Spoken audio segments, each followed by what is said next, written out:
Okay, welcome back to the Click and Mortar podcast, everyone. We are very excited to have Lar Lazola on with us. Welcome, Lar. Thank you for joining us. Thank you. I'm very excited to be here. Awesome. Lar is the owner of the Great Greek in Scottsdale. She runs a restaurant. And so we wanted to have Lar on to talk about some of the specific challenges in marketing and advertising in the restaurant business and also where you've had some success and where you've seen things really work. So we want to give the folks out there a picture of how you've overcome some challenges, what those challenges are, and what some of those successes have been. So first, if you could introduce yourself and give a little background to the audience around who you are and how you got to where you are now, it would be great. We'd love to hear that. Yes, I'm Laura Lazola, owner of the Great Greek in Scottsdale. I am actually from New Zealand. I moved to America to become closer to my mother, who lives in America. That was around COVID. I came from the gaming industry. So the business I had before was we make Xbox games, PlayStation. So it's totally different from the restaurant field. The reason why I got into this is because my grandmother had owned a lot of restaurants. I don't know how she did it. She's a one-woman army. So I grew up in that environment. I never thought I'd be able to do it until one day, just before my grandmother passed, she said she could really see me doing something like this and to carry on her legacy. And that really hit me. And I've always said that someday when I'm able and I'm more confident, I do it. And, you know, to cut this story short, I'm here right now, and I hope I'm making my grandmother proud.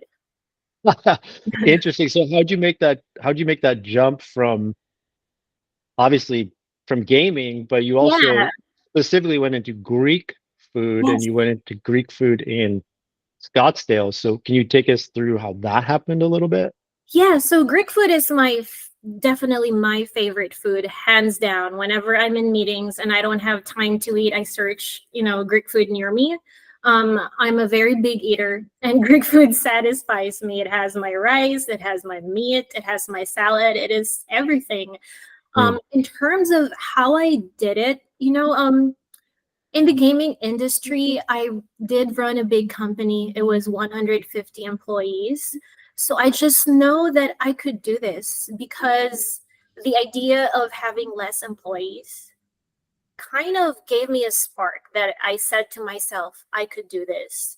But then, of course, there's a lot of challenges to that because it's my first time to do business in America, and it's so different to New Zealand. New Zealand is a smaller country, so everything is faster, if that's a word that I could use, mhm. faster compared to America, just because the volume of work and the number of people here. And honestly, I did not know much. I was alone, and I just I was quite I can be very impulsive.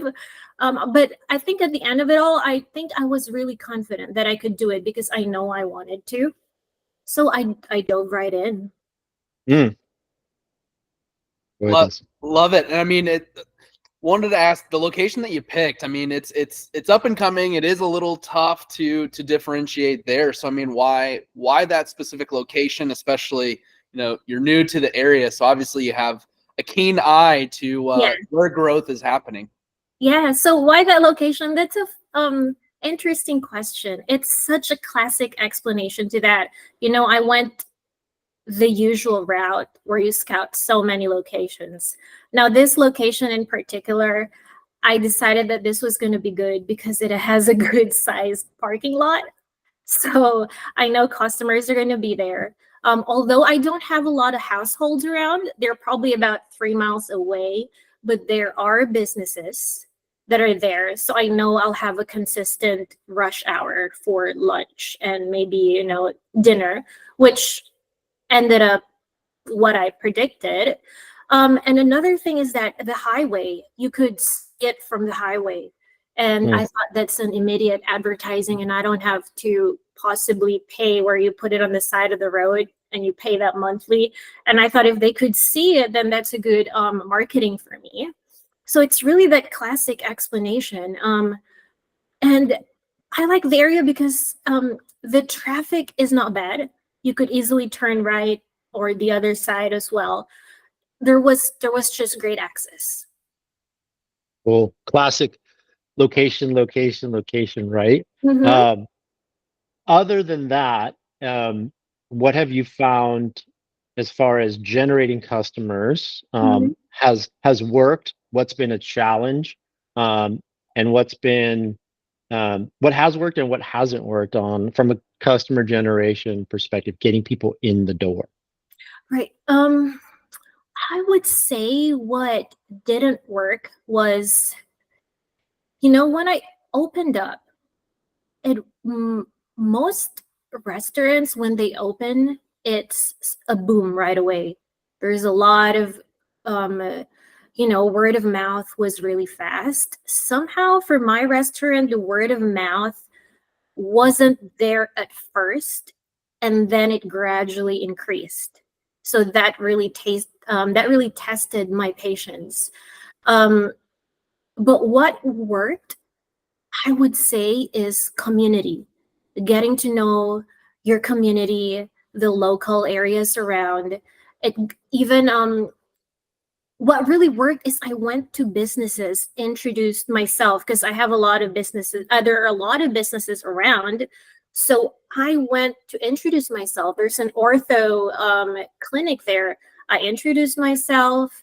Um, I even gave them food samples.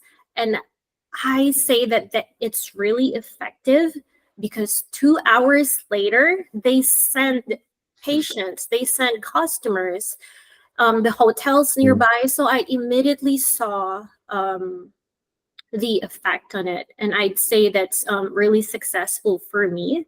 And the second I would say is that Chamber of Commerce. I've met a lot of supportive people from Chamber of Commerce. I've met a lot of women that support other women. And I kid you not, they brought about 100 customers. And Mm. that to me is really fascinating. And I cannot be thankful enough for the support that I got being someone who's so new in the community. Awesome. That's fantastic.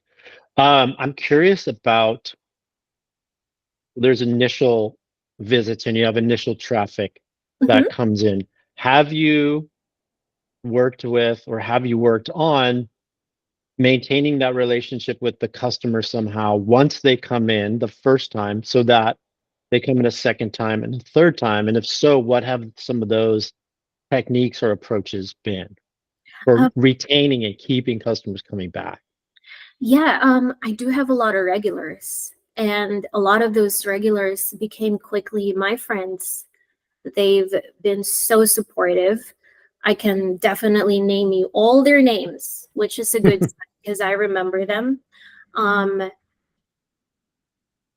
I guess the main thing is to keep them coming back is that good customer experience that I want to deliver. It's as simple as training my employees to make sure you greet them when they come in, you say goodbye, make sure you explain the menu, offer help. It's really that good customer experience that when people are done eating, they're going to think about you. But also, I am very proud of the food that I serve. It's fresh, it's authentic, it's made in there. I can name you all the ingredients, and I just know it's healthy. And for people who wants to eat healthy, that's always an option. So yes, as a summary, it's really that good customer experience and that feeling when they leave, they're happy, satisfied, and they just want to come back and bring more people with them. Right. Are you doing anything digitally? Since we are in the digital world, this is where Mhm. we get some interest. Are you doing anything digitally to, um, obviously, there's the face-to-face relationship with a customer, really important. Yeah. Are you doing anything digitally to maintain that relationship or to incentivize them to bring people into the store as well? Yes. Um, Well, this is a franchise, so digitally, the corporate does handle that side, which I would say they do a really good job. But on the other hand, with my social media, it it's as simple as doing paid ads. Mhm. You boost a post, and I do see the impact because customers would come in and they would say, "Well, I always see your ad." So that's a good sign because they're there. And I get that about every time I do a boost, I get about, if I'm not lying, about 30 a day that would say that they saw my post. So Mm. I know that whatever I'm doing is definitely working. Of course, I could do more, but it is working. Um, Other than that, it's really making sure that I am in sync with corporate, because corporate sees everything as a whole, but it's so different when it comes to my community. Mhm. So just making sure that we're in sync so they understand what kind of post to do for my community specifically. Understood. Before I take a couple questions to Dustin, what hasn't worked? What things have you tried, either digitally or not traditionally, that have not worked? That's not been successful. That's not been helpful. Um, hmm, what is that? I think there's nothing I could say that has not worked. Um, Everything somehow was of value. I think it Mhm. has to do something because I'm so new in the industry. Even the tiniest little positivity of the things that I would do still means a lot to me.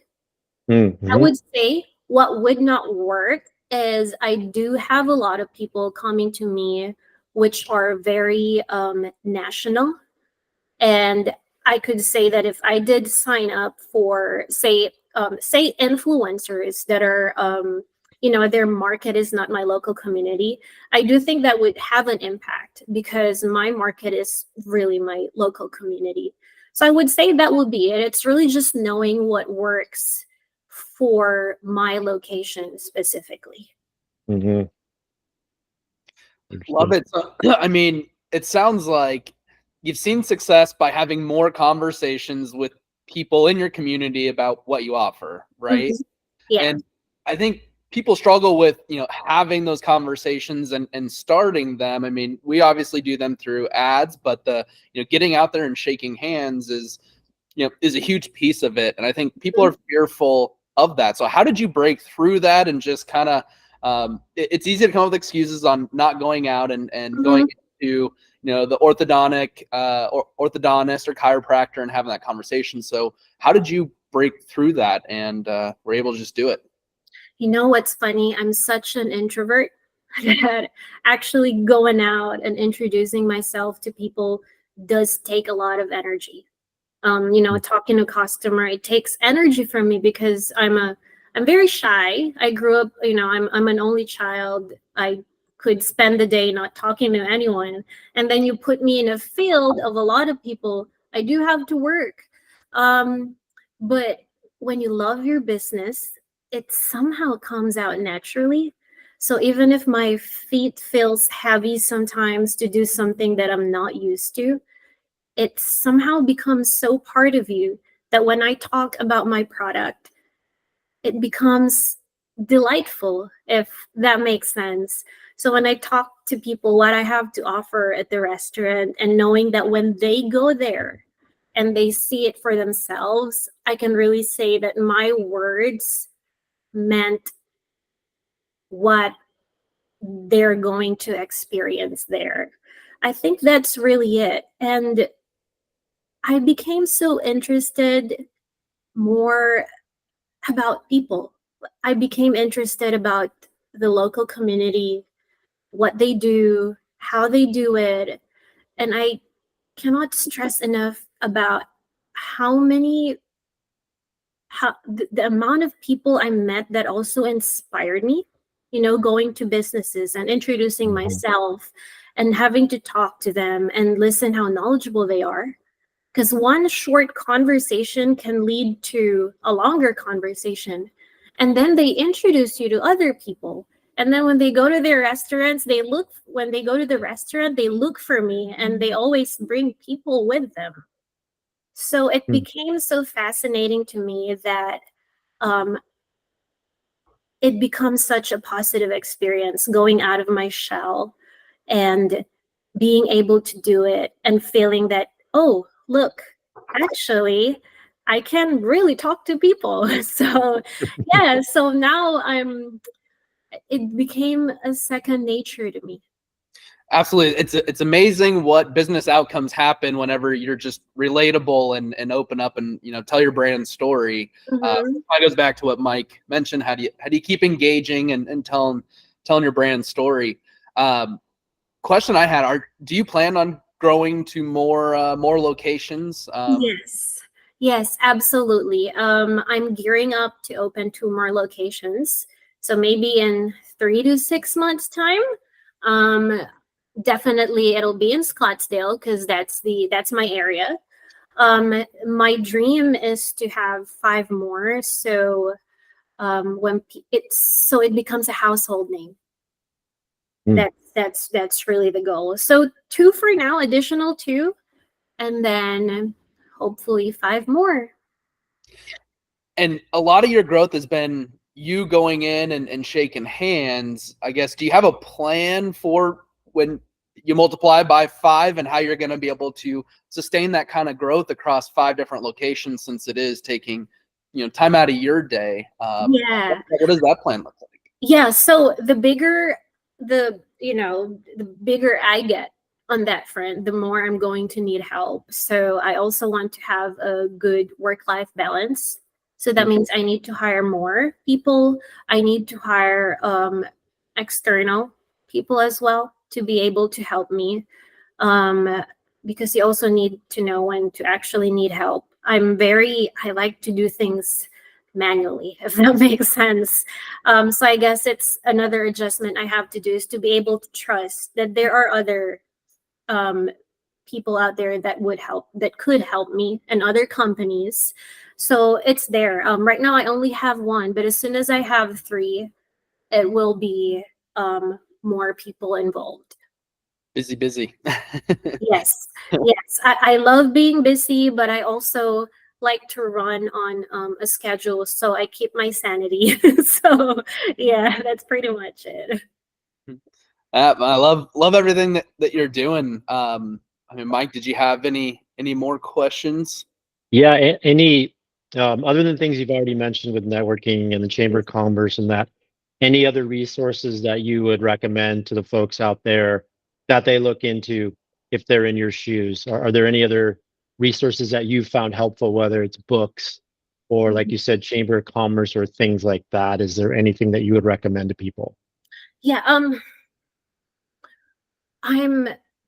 I'm a very insightful person, so I really honestly recommend surrounding yourself with people that has the same interest as you, because you learn a lot from them. Um, Other than that, it's really just being present in your business so you'll see firsthand what works and what doesn't. Mm. Um, I've also learned that supporting the community and giving back, honestly, not only does it work, but also it fills you up. It makes you feel good. I've supported charities, which I would say is the best feeling I've had.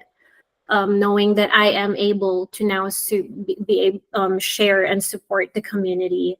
Um, it's honestly just knowing what works, being present, knowing your customer. Awesome. I love the more spiritual advice at the end. That's fantastic. So Yeah, yeah. yeah. Laura Lazola, thank you for joining us on the Click and Mortar podcast. We wish you the best of luck with the Great Greek, and Thank you. we know you're on your path already. So appreciate the time. Thanks for joining us. And Thank you so much. before we hang up, I guess where can people find where you're located at and find you? Yep. So right now, my first location is at 9280 East Via de Ventura Road. So it's near White Castle or Odyssey. From there, you can easily spot us. We do catering. It's a sit-down restaurant, fast casual, healthy, authentic food, and everything is fresh. So please come visit us.